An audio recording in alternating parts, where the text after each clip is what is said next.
Welcome to Modern Latin America in 15 minutes. My name is Dr. Kim Richardson, and today we are discussing Chile, especially the reform revolution movement in Chile in the early 1970s and going throughout the dictatorship of General Pinochet. Okay, this is Chile in South America. This is one of those countries that had a great deal of immigrants, Italian and secondarily German immigrants. In the 1960s, they're going to have to choose between reform and revolution. And the 1960s elections are going to see these issues to be the hotbed of the political elections. Should we choose reform or should we choose revolution? The presidential candidate in 1964, 63, right, and elected in 64, was President Eduardo Frei. And he's running against, above all else, who's going to be a successor, President Salvador Allende. Now, President Frei is going to be the victor over this. But the issue between these two is going to be copper and landowners. The major export is copper, right? But also, a lot of the land has been gobbled up by these hugely wealthy landowners. So that's a major issue. One side said we should nationalize that Salvador Allende, right? That's extreme radical. Take it away from them, period. And the other side is much more reformist. Says we should just reform slowly the whole issue there, reform everything. So as you can see, President Frei, Eduardo Frei, is going to be elected. He's a Christian Democrat, and he's elected, but he is the one that the United States liked because he's more reformist, less revolutionary. We supplied 50% of his campaign. Whoever has the most tends to win. Most money in this case. Again, copper and landowners is the key issue. And since he's a reformist, not a revolutionary, he took part ownership in the copper companies. 25% of Anaconda and 51% of Kennecott were now taken over by the federal government, meaning that now they hold major stock in these corporations. It's not all federal government, it's not nationalizing it, but it is a great deal, step towards reform. Here is a great image of the Kennecott mine. This particular one is in Utah because I don't have an image of the one in Chile, but it's still a great idea. Great look at a Kennecott Copper Corporation. So reform. In addition to copper, the copper companies, land reform is part of this. He planned to redistribute land to 100,000 peasants. Now, although he's only going to redistribute it to 28,000 peasant families, it's still pretty awesome. That is reform. Not as revolutionary, but still reform. So many people argue that he was doing a great reformist job, but he wasn't leftist or reformist enough. He didn't go far enough. So in 1970, President Salvador Allende was elected president. Now, Salvador Allende received less votes in 1970 than he received in 1964, but it still was enough to get him the presidency. And he is much more radical. He's from the Popular Unity Party, and his goal is radical change, but radical change through legal means. And that's what's going to be so revolutionary, or radical, I guess, is that it is going to be revolutionary, but no shooting people. No, none of that illegal stuff. We'll do it slowly and surely. So the first thing he does is he begins a program of nationalization. And that is exactly what so many people are going to be upset over. Copper, coal, steel, a large percentage of private banks, and foreign firms are all going to be nationalized by the federal government. Now, of the foreign firms, the two key foreign firms that are now going to be taken over are IT&T, which is the International Telegraph and Telephone Corporation, I believe it's called. I remember when I was growing up, we had AT&T or IT&T we had to choose. Well, that is going to be it monopolized communications, and now it's going to be taken over by the federal government and the Ford Motor Company as well, nationalized. So these two things here. As you can imagine, a great deal of people now are going to be upset at this thing, especially this nationalization, especially the United States. Trade and security, remember. The CIA station chief in Santiago was told, and then he reported about what he was told in 1970, that it is firm and continuing policy that Allende be overthrown by a coup. We are to continue to generate maximum pressure toward this end, utilizing every appropriate resource. So the CIA says we got to find some way to overthrow this government, yet they are a little bit hesitant to be too forthcoming at this point, right? 1970, towards the end of the Vietnam War, we already had many revolutionary attempts, overthrows, and some of them failed. Cuba failed. Guatemala succeeded. Bolivia is different because it shot itself in the foot, right? So we're going to try to overthrow it. Now, there's a lot of people besides the U.S. that is upset. One group, middle class.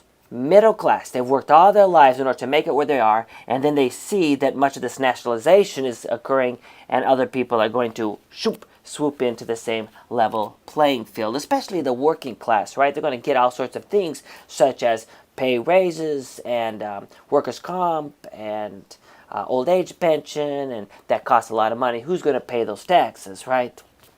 So middle class, and especially truckers. Truckers went on repeated strikes. It was especially important for the truckers because truckers shipping goods to and fro, they could, by going on strike, stop the economy in its tracks, right? October 1972 and July of 1973 are two very important truck strikes. Now, how did the truckers, if they stopped making money, survive? Well, it's going to be financed by the United States, of course. The United States, President Nixon, the first thing he does is he convinces the World Bank, the Inter-American Bank, and the U.S. Export-Import banks to withhold loans. Now, banking is the backbone of capitalism. If you can't get loans from banks, it's very difficult in order to do stuff. I mean, we know what that's like oftentimes when we use our credit card in order to buy stuff and then pay it back, or in order to buy something expensive like a car that we don't have the amount of money to put down on a car, but we can make payments on it, right? You have to have that. And without that, it's going to be very bad for the economy. It'd be very, very bad for us if we can't get a loan for something. And of course, the U.S. subsidized the anti-Allende strikes and gave money to conservative groups to oppose him. So, a lot of people were opposed to President Allende. If you take all three of the U.S.-based opposition, you got multinational corporations. A little bit different than transnational corporations, but still what it is these corporations like Kennecott Copper, like IT&T, that they have their feet planted in different countries at the same time. State Department and the CIA, all three are going to work together to destabilize and overthrow the government.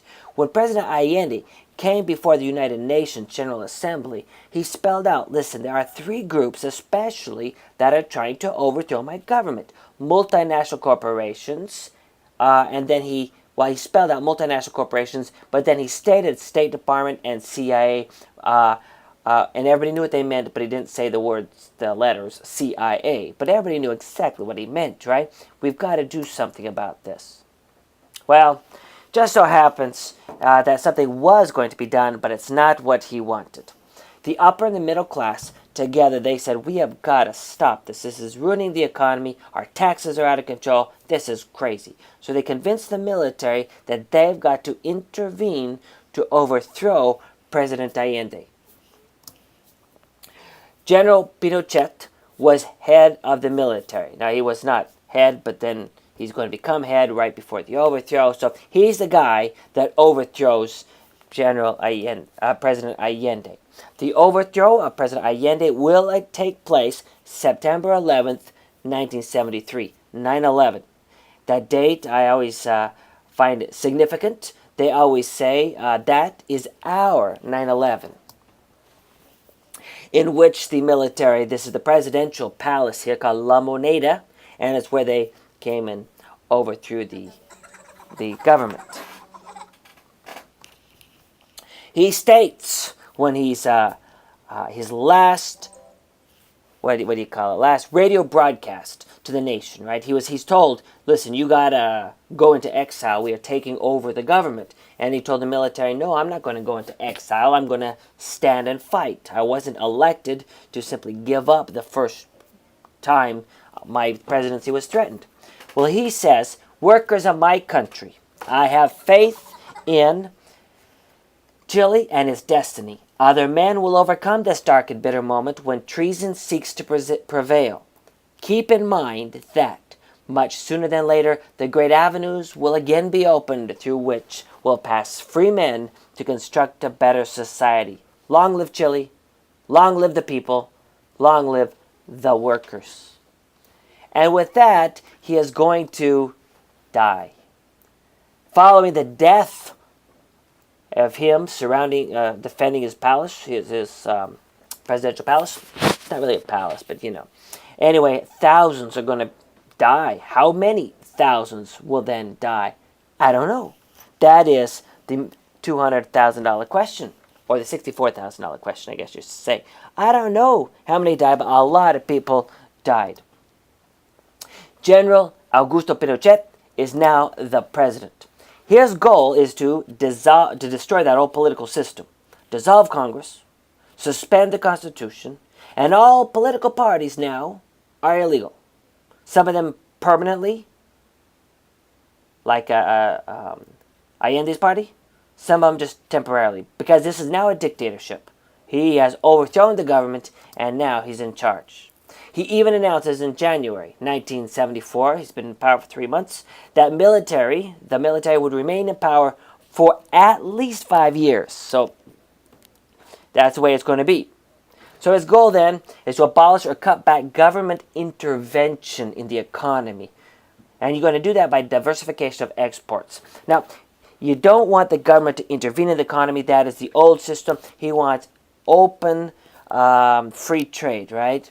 Now, if you can think about it this way, if you want to buy a truck, let's say, but the government wants you to buy American-made or locally made, then what they're going to say is that the import duties are going to be very high for that truck that you want to import to purchase. So it's going to be so high that it's going to be cheaper to buy the thing that's made in your own country.